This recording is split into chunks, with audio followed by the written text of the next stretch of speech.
Tenemos múltiples herramientas que nos permiten investigar y definir realmente cómo es la dinámica emocional de una persona relacionada con una afección. Hoy quiero mostrarte una de esas herramientas y vas a ver que es una herramienta muy sencilla y lo interesante es que la utilizamos en unas situaciones muy concretas, porque es así como nos lo indica el sistema, cuando realmente su funcionalidad, su utilidad es mucho mayor si comprendes realmente lo que está haciendo.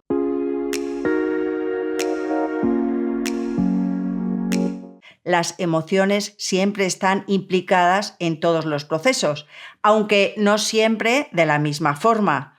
En algunas situaciones, en algunas afecciones, hay emociones de origen, que son causa, que han disparado o han puesto en marcha la afección. En otros casos, la emoción es un complemento o surge como consecuencia de la afección, y en otras situaciones también hay una emoción que puede agravar la situación sin que sea la causa. Esto simplemente es para que veas la complejidad que hay dentro de la dinámica emocional de un ser humano, porque realmente no estamos hablando de una sola emoción, sino que estamos hablando de una tendencia, de una dinámica emocional.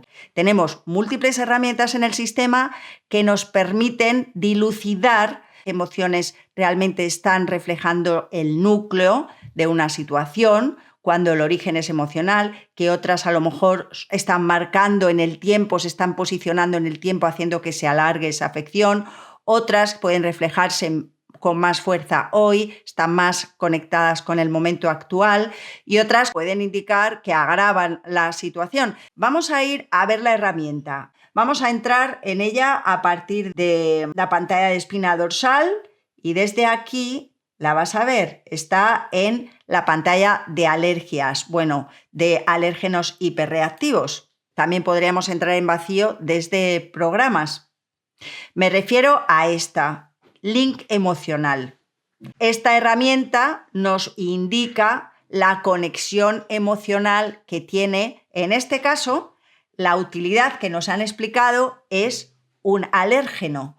Pero fíjate, ¿esto qué quiere decir? Quiere decir que un alérgeno tiene la capacidad de activar, de disparar una respuesta contundente, a veces importante, del organismo, normalmente relacionada con la actividad inmunológica. Es como una especie de respuesta, de reacción hasta defensiva, podríamos decir, aunque haya diferentes niveles, ¿no? Podemos dividir alergias, sensibilidades más suaves, ¿no?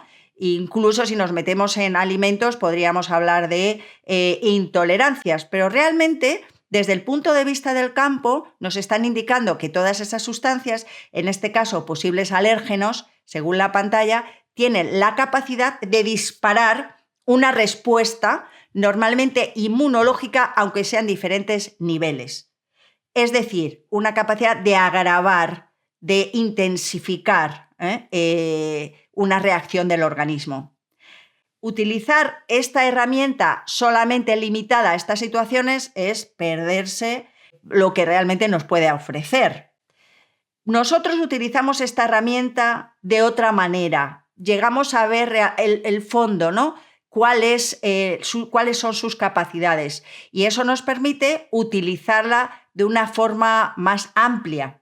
En este caso la vamos a utilizar y la utilizamos para que nos diga cuál es la emoción o las emociones, porque a veces muestra dos, que son capaces de agravar, de detonar una respuesta reactiva mayor acorde con algo. En este caso lo vamos a hacer acorde con una afección. Vamos a irnos a un caso, un ejemplo concreto. Ya sabes que estoy trabajando con un paciente prueba, que aparece aquí. Este paciente, vamos a suponer que tiene migrañas. En este caso no ha aparecido reactiva en el sistema. He aumentado el valor de reactividad precisamente para tenerlo aquí abajo y poder trabajar con ello.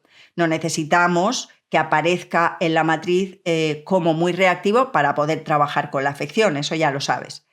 Vale, pues tenemos este ítem de migraña que lo podemos copiar perfectamente o lo podríamos escribir también y nos vamos a ir con esta afección a nuestra herramienta. Vamos a la espina dorsal, de aquí abrimos la pantalla de ítems hiperreactivos y lo vamos a buscar en la bandeja. Claro, solo va a salir uno porque he copiado el ítem y lo he puesto. Si hubiera puesto solo migraña, aparecerían todos los ítems relacionados con migrañas. Muy bien, lo tengo marcado, lo tenemos mantenido ahora mismo y de aquí nos vamos al link emocional. Y fíjate, nos dice que relacionado con la migraña, en este caso, las emociones o factores mentales relacionados son necesidad de cambio y vanidad. ¿Qué quiere decir esto? Quiere decir que cuando esta persona entre en este estado emocional, se sienta agobiado, tengan esa necesidad de cambiar o tenga algo con la vanidad, porque aquí ya sabes que los ítems no nos hablan de exceso ni de defecto en concreto, sino que algo está ocurriendo con eso, la migraña se agrava. Se disparan mecanismos de defensa que hacen que se agraven los síntomas de esta situación, de este estado. Te he mostrado una herramienta que nos ha dado información sobre uno de los componentes de la dinámica emocional de esta persona, en este caso relacionada con la migraña. Pero cuando hablamos de la dinámica, hablamos de un movimiento emocional. Y podemos identificarlos con diferentes herramientas del sistema si somos capaces de darle el enfoque y la lectura adecuada. Para que puedas hacer esto y lo puedas utilizar con tus pacientes, hemos creado un curso, que te digo ya el nombre, La emoción de la afección, donde aclaramos todas las dudas y te damos todas las herramientas para que puedas abordar el nivel emocional de una afección independientemente de su implicación, de la implicación emocional. Si no lo tienes ahora, lo tendrás en breve en Coexistitute. Como ves, identificar una emoción solamente asociada a una afección se queda muy corta, casi es irreal. Lo que realmente nos interesa es identificar la dinámica emocional, es decir, ese perfil emocional que está vinculado a las tendencias del paciente o a la afección. Espero que te haya interesado este vídeo y nos vemos en el próximo.